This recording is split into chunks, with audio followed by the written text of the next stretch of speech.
Are you a fan of mixing up different kinds of foods? Don't you get curious about all the flavors and combinations we haven't seen? Boomers definitely came up with many combinations to remember. If that sounds like your thing, then tune in as we explore the top combos baby boomers grew up with. I'm going to turn up the controversy as we get into the list, so we're starting with something light. A peanut butter and pickle sandwich is something you've probably already become pretty familiar with, but hey, everything has to start somewhere. Back in the day, this was real uncharted territory. The first instance of the trend is pretty old, like in the 1930s. Try to put yourself in their shoes. Every day you get corn, molasses, some kind of toast, and eggs. There's only so much you can do without intimate knowledge of cooking, and the first thing that'd pop up in anyone's head is to mix things up and experiment. The peanut butter and pickle sandwich was exactly the result of brainstorming like that. And honestly, it wasn't even bad at all. It took a while for it to pick up some steam, but a lot of people got on the bandwagon by the 50s. This one is probably something people still do today, and by people, I mean you guys. I can't imagine there isn't a single minority out there that doesn't have peanuts with Coca-Cola, but back then, it was still new. Soda itself just wasn't as prevalent as it is now. Plus, a lot of people were pretty much just used to eating organic food, so peanuts were pretty much a standalone snack. Still, eventually, thanks to all the extra work people had to pick up due to the chaotic times, a lot of the working class became pretty well acquainted with the lovely hobby known as having a Coke every day. It's a pretty dedicated gig, not that they were lacking in that department. A Coke at the end of a long workday was just refreshing, and peanuts were already an everyday snack, so you can really only go one way from there, hence we have peanuts with Coca-Cola. Flash forward to the 50s and 60s, we have pineapple and cottage cheese, which was one of the earliest examples of people desperately trying to make pineapple into a mainstream fruit. Now, I'm not saying it isn't, especially these days. I'm just saying that it took a while to get here. Pineapple and cottage cheese showed people that not only was pineapple a nice flavor to have on the plate, it could even elevate what is probably America's first love, cheese. If you ever want to make something popular in this country, you need to prove it can work with cheese. Despite what it sounds like, this was actually a part of the entire healthier eating mindset that was so prevalent in the 20th century. They wouldn't have a lot of cheese, and there was honestly more pineapple.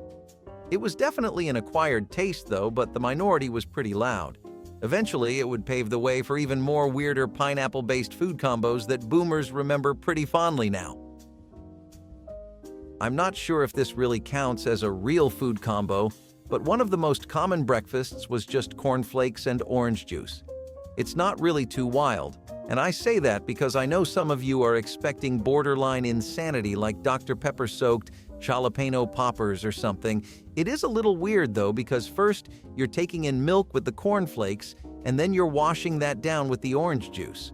Most people would consider that a pretty conflicting pairing, but for boomers, it was the only way to have breakfast growing up. Something about the citrus-oriented tang of the orange juice, combined with the crunch and sweetness of the cereal, just clicked to them. I guess one way I can explain this is that it was the 70s. I don't mean that in a the 70s were so crazy kind of way. It's just that a lot of unusual food experimentation took place during that whole decade. It was digging for gold, though. Sometimes you just get a heap of mud, unusable bad recipes. Sometimes you'd get a neat little breakfast or strike gold. Speaking of breakfasts, what about adults? The grown-up equivalent to cornflakes and orange juice was bacon and chocolate. It was a part of the same period, the late 20th century and the beginning of the 21st. People suddenly had a craving for a pretty specific combination, which was sweet and savory. And the simplest examples of both were chocolate and bacon. It got served at diners, it got marketing, and it even was mentioned in cookbooks. The crunchy bacon worked really well with the sweetness of the chocolate, and it made each bite a lot richer too. Gourmet chefs hated it though, thinking that it was just disrespectful to chocolate. Chocolatiers took the opposite direction. They actually started mixing their chocolate with bacon while the trend was at its peak. I think that's pretty good business sense, don't you? Do you think people caught on and started buying less and less of it because they probably just wanted to keep it for breakfast, not every bar of chocolate they'd buy? Real quick, if you're loving this content as much as we loved making it, Hit subscribe to stay connected and help us reach even more amazing folks like you. Now, apple cheddar pie is as vintage as it gets. This one's right out of America's Best Hits album, its Hall of Fame, its Instagram highlights. It had a lot of time to get that way too, because despite the wacky combination of cheese and apples, this has been around since the 19th century. It became extremely common in rural areas, and for one specific reason, which I bet is something you might not be aware of when it comes to cheese. So, the gist of it is that cheese actually has a fair amount of protein and works wonderfully as a complement when you want a bit of it in your meal. Of course, healthy doesn't mean tasty, otherwise we'd all be eating enough greens to keep our parents happy.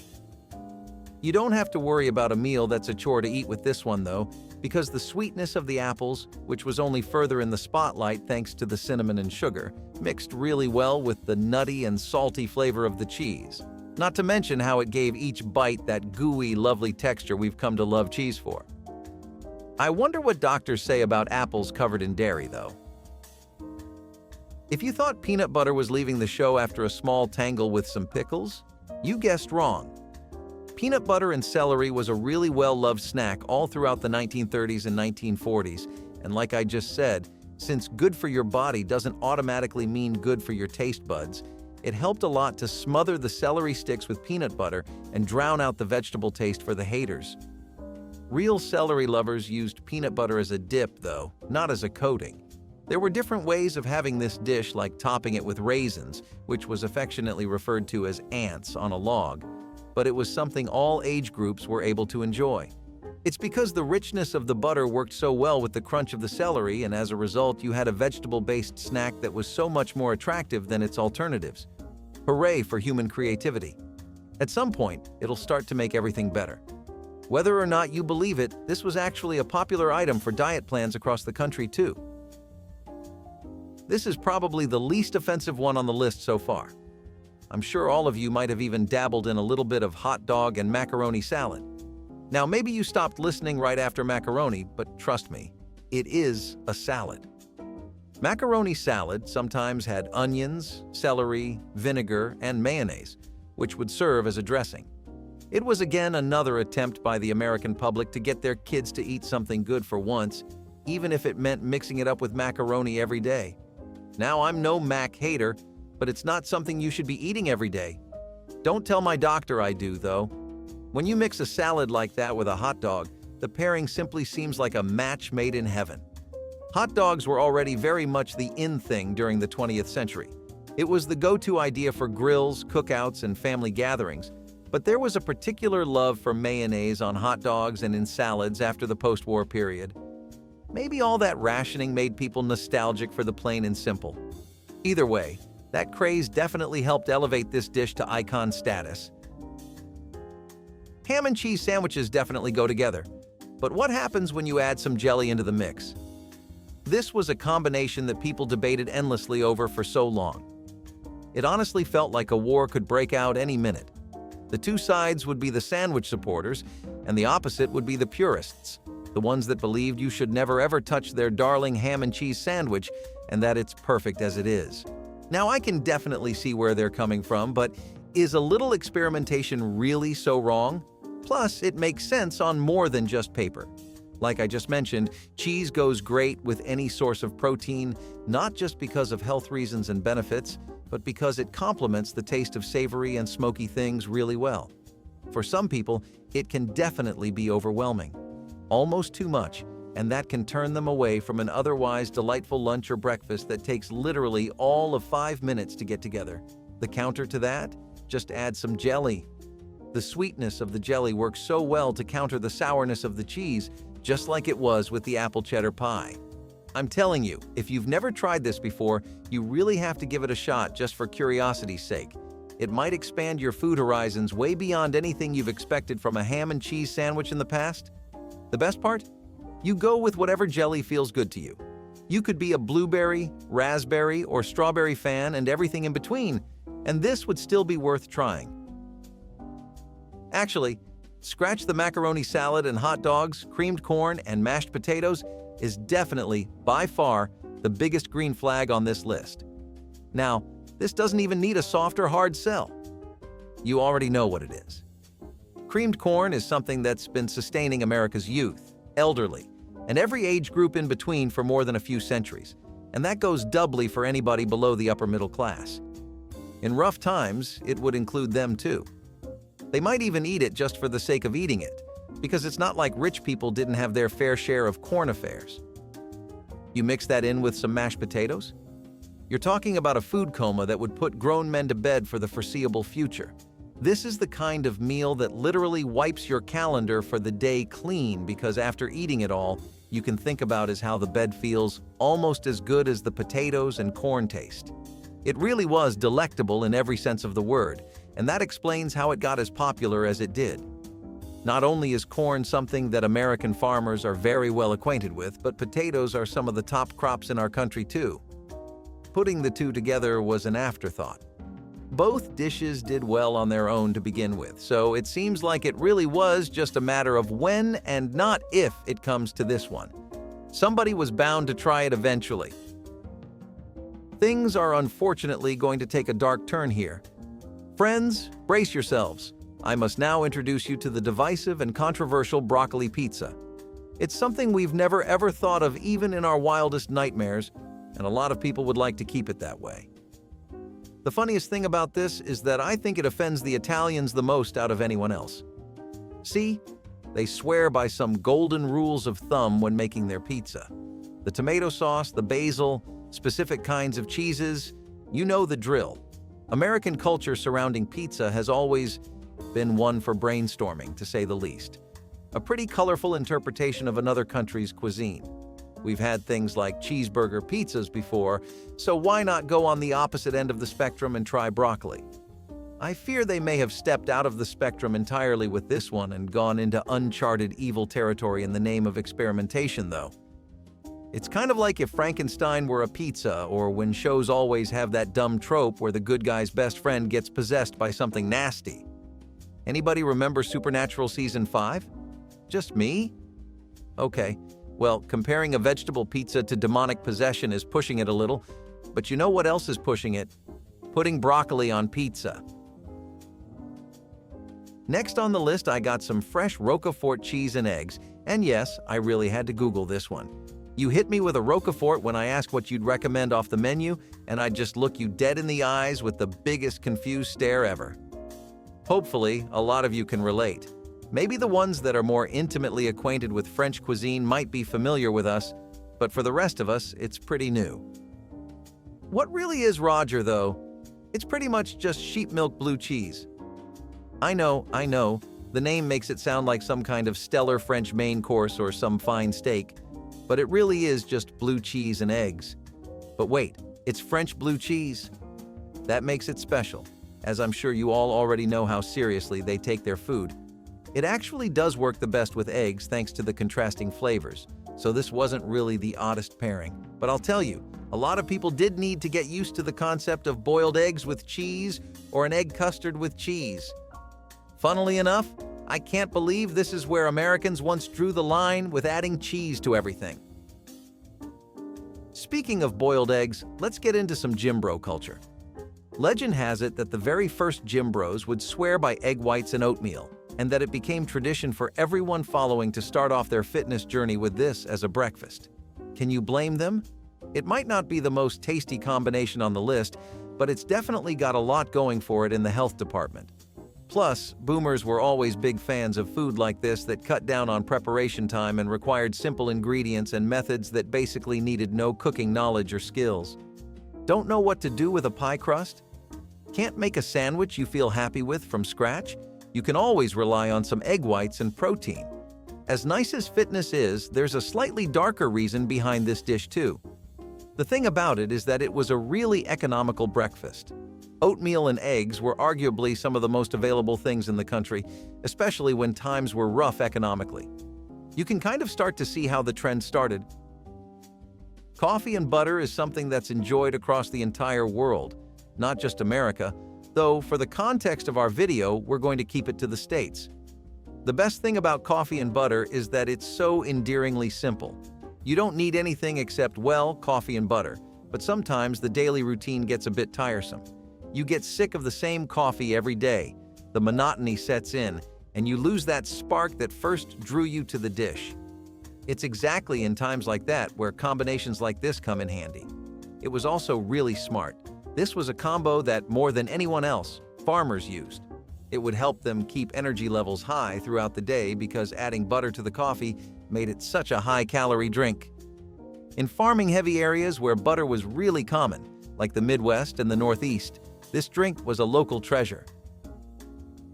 Cowboy stew is a pretty rustic dish, and it's the closest thing to the American frontier that we still have left, short of vintage revolvers and cowboy hats.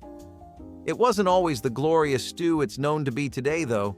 Most of the time, this was just a dish that used whatever was on hand, as a lot of cowboys would make it on cattle drives, and they relied heavily on fresh produce and canned goods. Salted meats, dried beans, all roasted and stewed over an open fire. That was pretty much what cowboy cuisine was like back in the day. Sometimes they had to make do with wild game when provisions ran low too. That was actually probably the first instance of things like squirrel stew as well. The point I'm trying to make here is that this stew was inherently a combination of all sorts of things, and it continued to be each time it was made. Since cowboys lived life on the road, wandering the frontier, they would make do with whatever they had, so they would very often get up to new and exciting combinations with the same old cowboy stew format. Not just boomers, but even their parents and grandparents grew up with this. In the generation that boomers are from, though there was a national interest in stews like this again, which definitely helped it gain a second wind. I think there are better things to top your pickles off with than Kool-Aid powder, but you never know what to expect out of Mississippi. By the time this was popular, boomers were already well on their way towards adulthood, but that didn't stop them from taking full advantage of Kool-Aid to make things like these. The taste was about what you would expect. You had all the trademarks of pickles in there, along with a unique sweetness thanks to the Kool-Aid.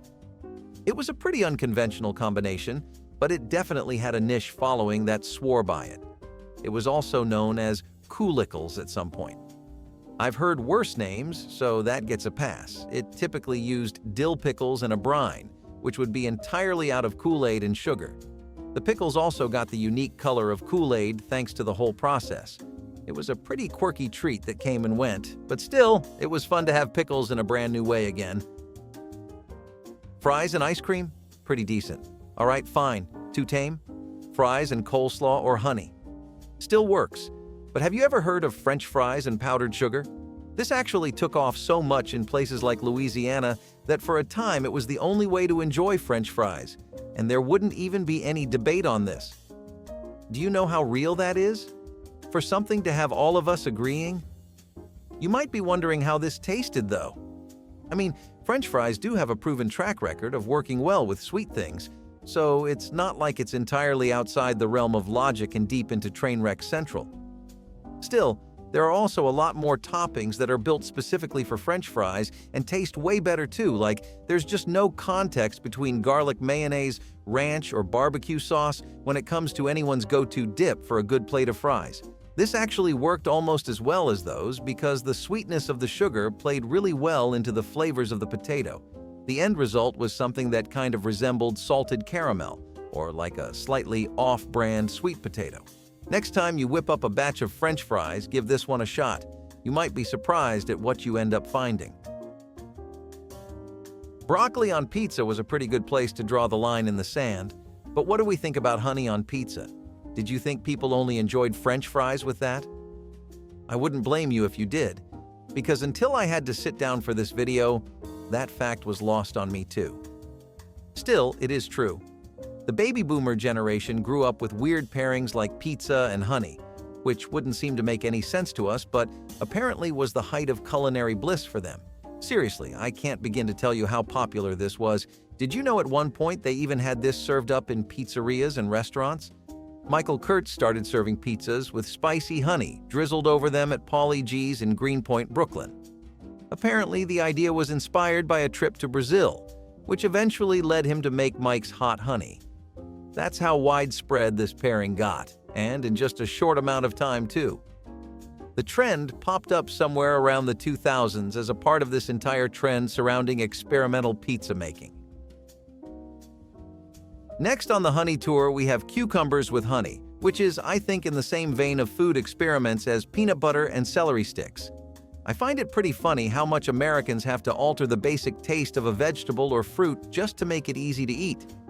Not that I'm one to speak, because I can't spend my day on fruits alone, even if you held a gun to my head, so hats off to the people that manage healthy eating.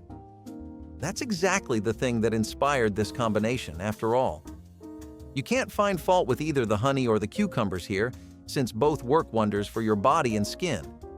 Cucumbers in this pairing would usually just be sliced or diced whichever way was preferred, and then either drizzled with honey or with honey served on the side as a dip. This actually has been pretty popular in the salad community for longer than we think, since a lot of salads and dressings make use of drizzling honey. That's a lot of sweetness and vegetables for me, so I'm going to take us back to at least slightly familiar territory with eggs and sardines.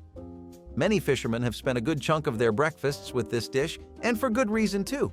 You have eggs, which are probably the most available thing in, like, the history of ever, and then you have sardines.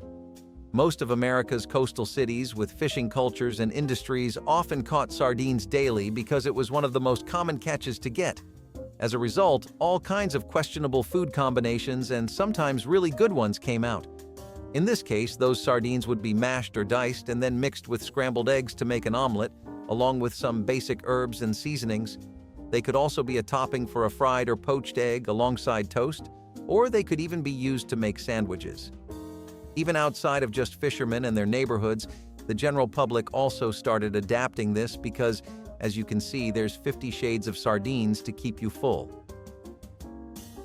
Bananas with hollandaise sauce are actually a lot better than you would give them credit for. You gotta keep an open mind with a lot of these because, as weird as they are, some kind of thought or logic definitely went into them.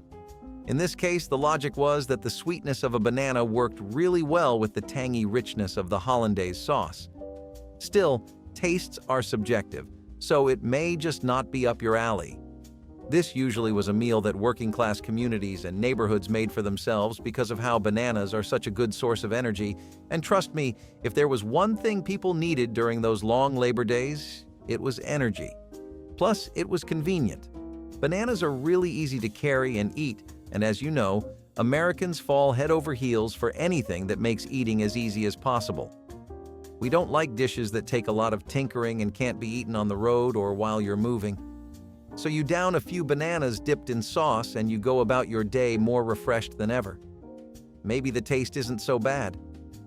Though if you're still convinced this is awful, don't feel alone because there was a lot of backlash for this in the 20th century too.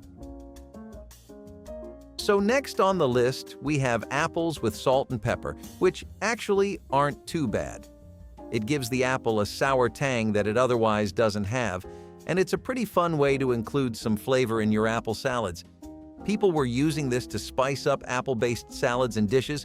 They weren't just dunking apples in salt and pepper and taking bites. If you do that, please do stop.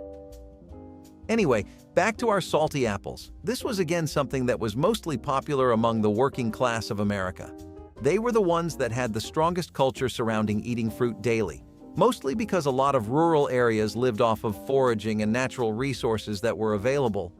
Apples were one of the few fruits that America could grow after colonial settlers brought over apple seeds to North America, so typically this was really enjoyed up north. It was nice to be able to eat arguably the fruit we've grown up side by side with since forever in a new and refreshing way.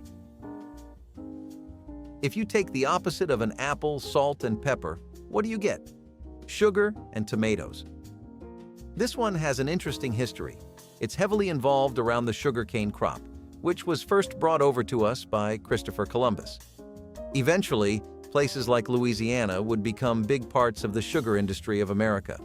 Sugar plantations have always been a big part of the American economy, and by the 19th and 20th centuries, it became almost essential to Southern cooking.